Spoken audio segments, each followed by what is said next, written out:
All right, relationship shadow work. This is the last one for tonight.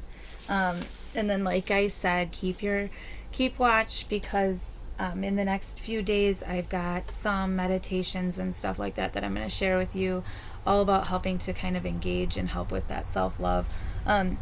If you don't know, Soulscape's main focus is not only around grief and trauma, but very much so around self-love too, because I personally feel like self-love is it is the foundation that builds everything. So self-love to me, it's the foundation of all the good things or the bad things that happen in your life. Okay, so a lack of self-love is obviously going to trigger more negative feelings in your life. And a good amount of self-love, a balanced amount of self-love, is going to help things feel good. So it comes to play with everything. So your job, your relationships, your family, your hobbies, your health, all of that, it takes part. And I feel like self-love is just the foundation of all of that. So like with your job, so even if you're working in the worst possible employment and the worst possible job you could ever have, you can at least still feel grateful for the opportunity if you also have self-love. In your relationships, obviously you cannot fully love another person if you do not first fully love yourself.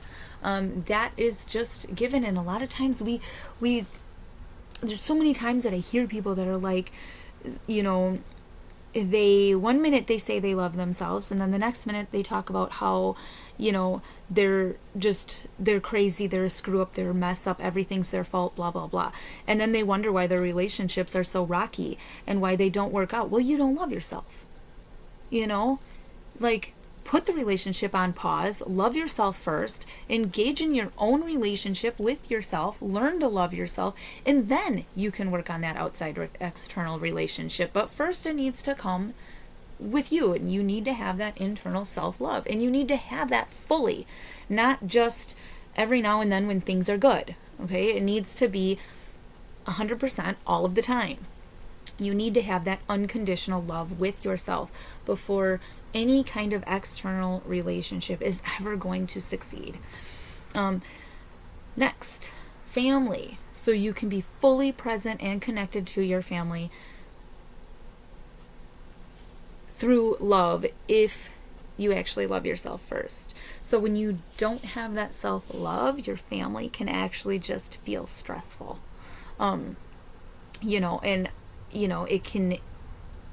It can cause some negative feelings, and even though you love your family, you won't feel like you're being loved back so much if you don't have that self-love. So it affects all of that. And that includes with your friends, same kind of scenario. Hobbies. So when you love yourself, you'll do your best and you'll enjoy what you do. So then you'll feel confident to pursue all of your passions as well. And of course, health, which we spoke about in a previous video. So a lack of self-love increases all those health problems, the mental and the physical. It increases all of that. So that being said, when it comes to our external relationships and how this self-love, just is the foundation of all of that,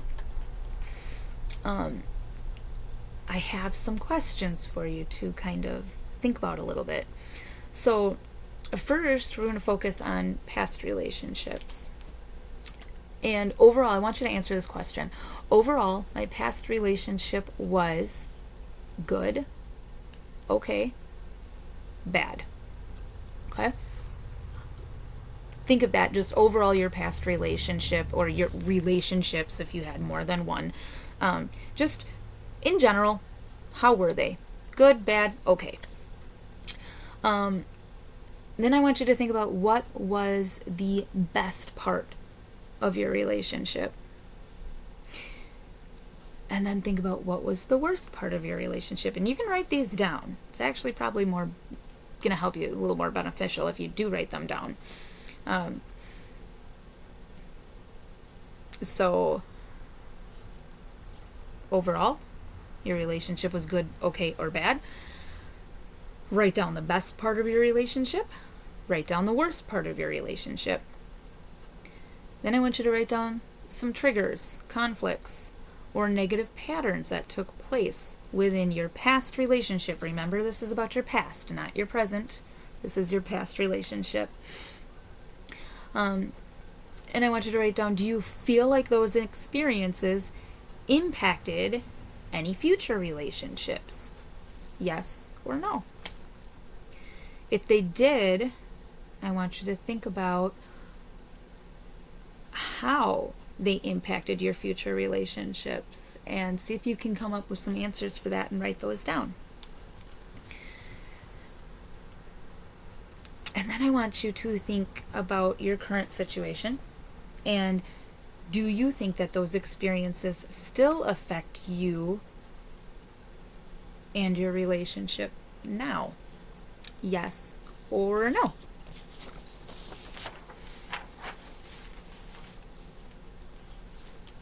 Okay, so you have those ones answered. Next is about your current relationship. So your current relationship,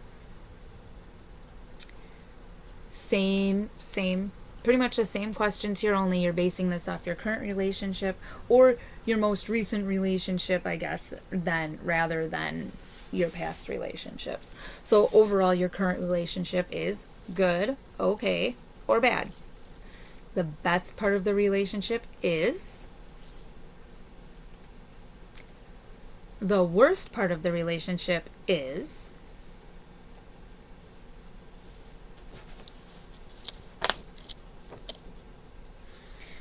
And then thinking back, can you identify any present triggers, relationship conflicts, or negative repeating patterns that stem from past relationship experiences?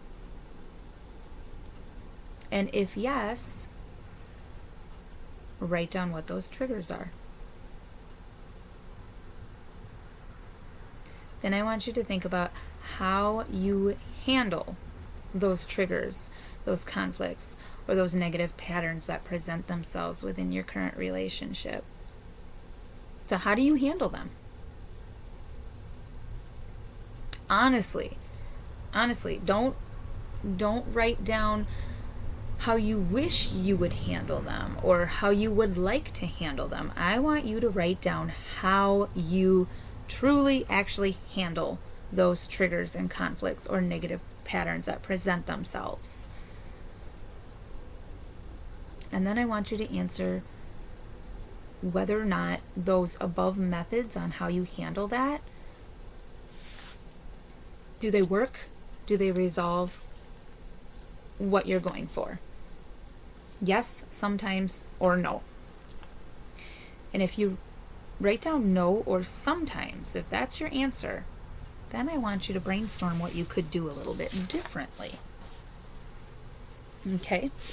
Now, what I want you to do is to actually use these answers that you just wrote down, use these questions and these answers that you just did when you engage into shadow work.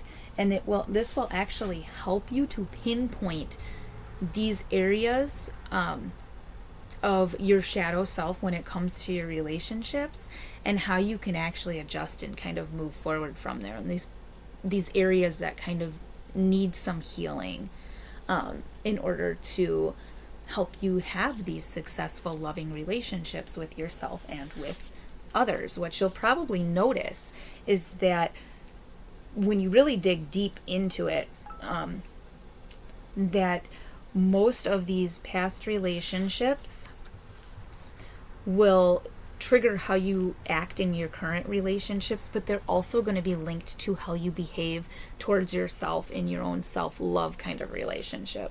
So it's really interesting to kind of see how these all play out because they really do connect. It connects the dots.